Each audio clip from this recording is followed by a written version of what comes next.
2 men to dig a hole in 2 hours, and then what do? You don't ask the proper question. What are you digging the hole for? Oh no, you bring along another 5 men to dig the same size hole just to find out how long it takes. And the man in the bath? Well, you can't tell me that you'd actually know anybody who would turn on both taps and then deliberately leave the plug out. As for the rows of flowers, well...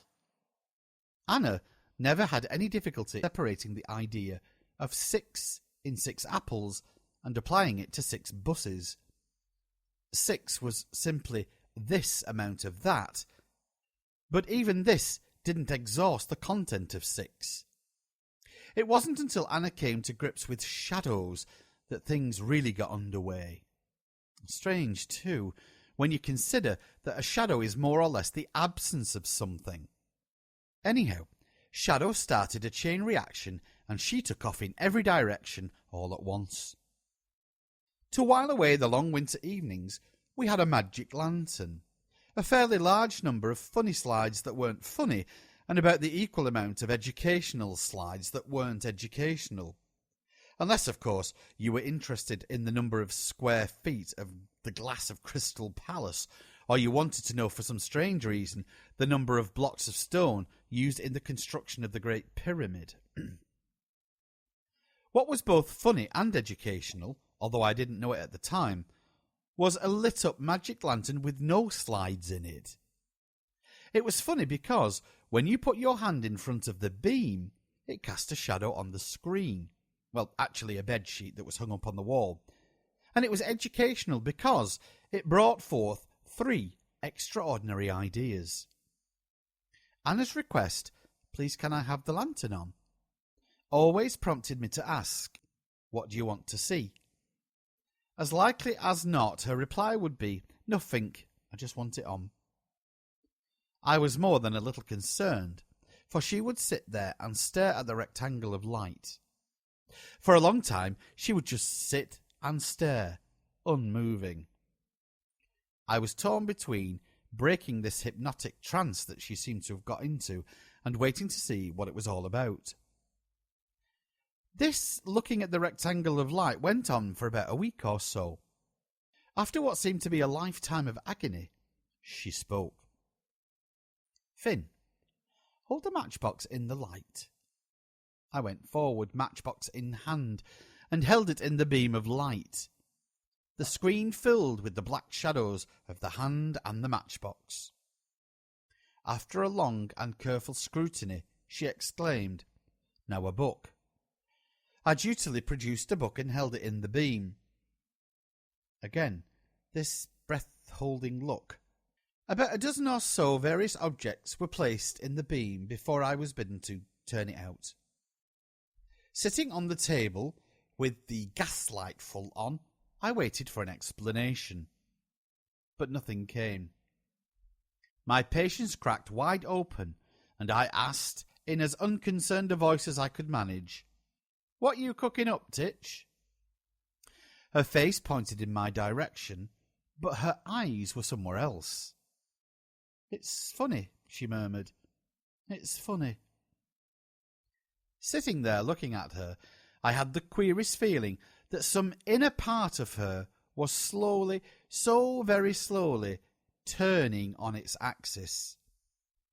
Her eyes were fixed straight ahead, and her head turned with painful slowness to the left. Suddenly, her concentration broke and she giggled. I was left with the feeling that I had been reading a whodunit with the last pages torn out. This whole episode was repeated 6 or 7 times in as many days.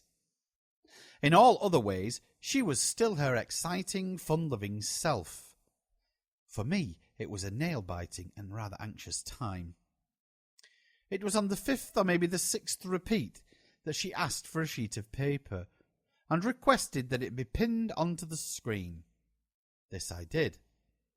A jug was this day's object, and Anna explained that she wanted me to trace around the shadow of the jug with a pencil on the sheet of paper.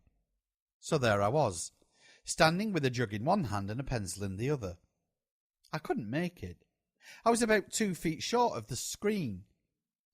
I pointed this fact out to her, but she just stood there like some kind of director on a film set, ordering her minions about to achieve the effect she wanted. In response to my plea for help, she merely stated, "Stand it on something." I just did what I was told. With the help of a small table and a pile of books, I managed to set it up and trace the outline of the jug on the piece of paper. "Now cut it out," she demanded. Feeling that my considerable talents were being wasted on such menial tasks, I told her to do it herself. "Please," she said, "please, Finn." So, with an adequate show of reluctance, I cut it out and handed it to her. With the lantern out and the gaslight on, she stared at the cutout, going through a whole rigmarole of screwing her head off in order to what?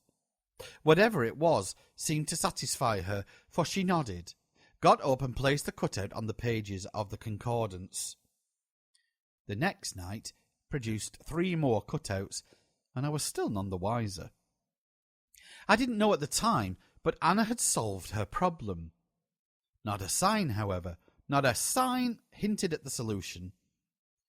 Anna was marshalling her facts and her ideas. 3 whole days passed before once again she asked for the magic lantern to be put on. 3 days of cunningly worded questions, 3 days of enigmatic smiles, like some half-pint Mona Lisa. Finally, the stage was set. "Now," exclaimed Anna with complete confidence. "Now."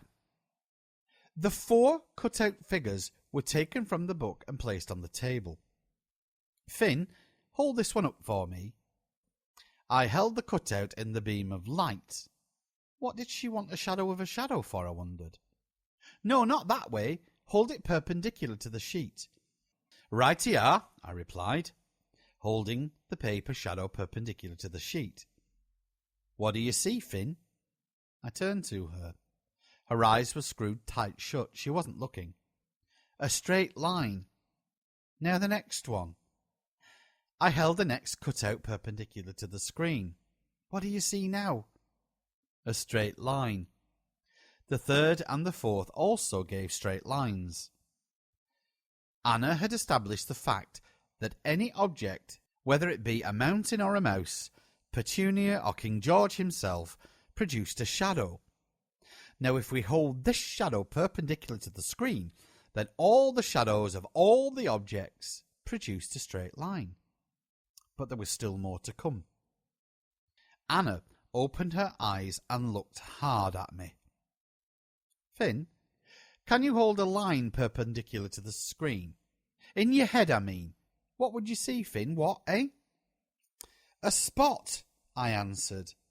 "Yes."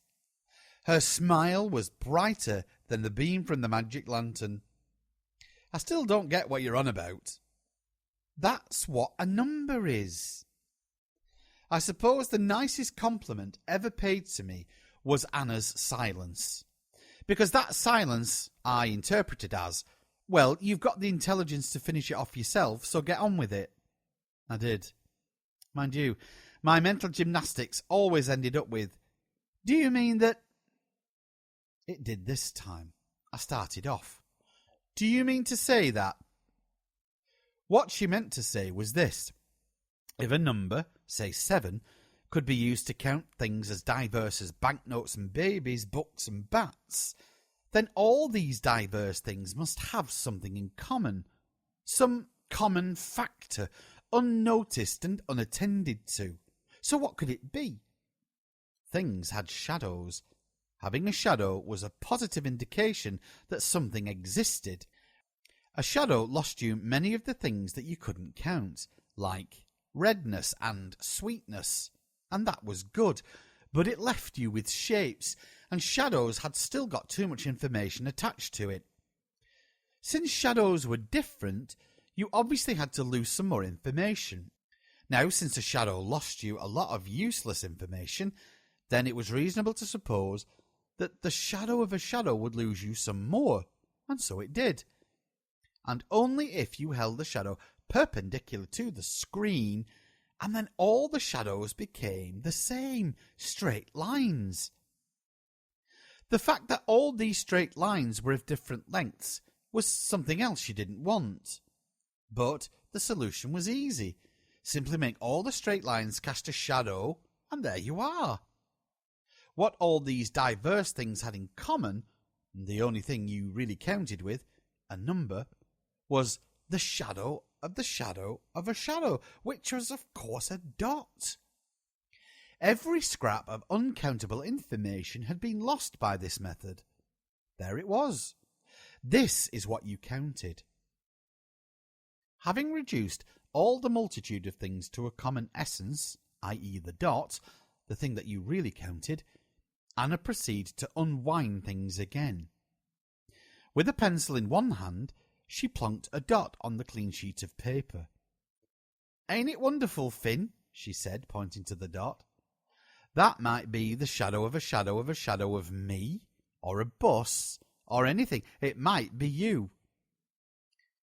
I took a good look at myself. I didn't recognise myself, but I did get the point. She unwound a dot into a straight line, and from the line into a shape, and from the shape into an object, and from an object to... Before she knew where she was climbing like a monkey up the tree of higher and higher dimensions. An object, you see, might after all be the shadow of something more complex, and that something be the shadow of something even more complex, and so on. The mind boggles at the thought. But there was really nothing to it, so I was told. Once you had managed to reduce everything to a dot, you couldn't reduce it any further. That was the end of the line. But as soon as you started to unwind things again, well, where did you stop? There was no reason why you shouldn't go on forever and ever. Except, of course, that there was one thing in this universe that was so complex that it couldn't become anything even more so. Even I guess what that one was. No one other than Mr. God. Anna had reached the ends of an infinite series of dimensions. At one end of the series was a dot, and at the other end, Mr. God. Feeding the ducks in the park the next day, I asked her how she had gone onto the idea of the shadows. "In the Bible," she announced. "Where in the Bible?" "Mr. God said he would keep the Jews under his shadow." "Oh. And then St. Peter." "What about St. Peter? What'd he do?" "Made people better." "How'd he do that?" "He put his shadow on ill people." "Oh, yes, I should have known." "And old Nick, how did he get in?" "What's his name? Satan?" "Another one." "The devil?" "No, another one." Finally I hit on Lucifer. "Yes." "What's it mean?" "Light, I think." "How about Jesus?" "Yeah, what about Jesus? What he say?" "Lots of things, I suppose. What did he call himself?" "The Good Shepherd." "Something else?" The Way?" "Something else." "Oh, you mean the light." "Yes, old Nick and Jesus. Both the light." "You know what Jesus said, don't you? I am the light." She stressed the word I. "What did he say it like that for?" "So you won't get muddled." "How'd you get muddled?" "Two kinds of light, a pretend one and a real one." Anna's second idea followed naturally and easily from the first. Shadows were indeed seen to be one of the utmost important in the proper understanding of Mr. God, and consequently in the proper understanding of Mr. God's creation. First, we have Mr. God, and we know that he is light, and then we have an object that we know this is Mr. God's creation, and finally we have a screen on which shadows are formed. The screen is that object that loses us all the redundant information which enables us to do things like sums and geometry and all that kind of stuff. Now, you don't think that Mr. God wasted all this miraculous stuff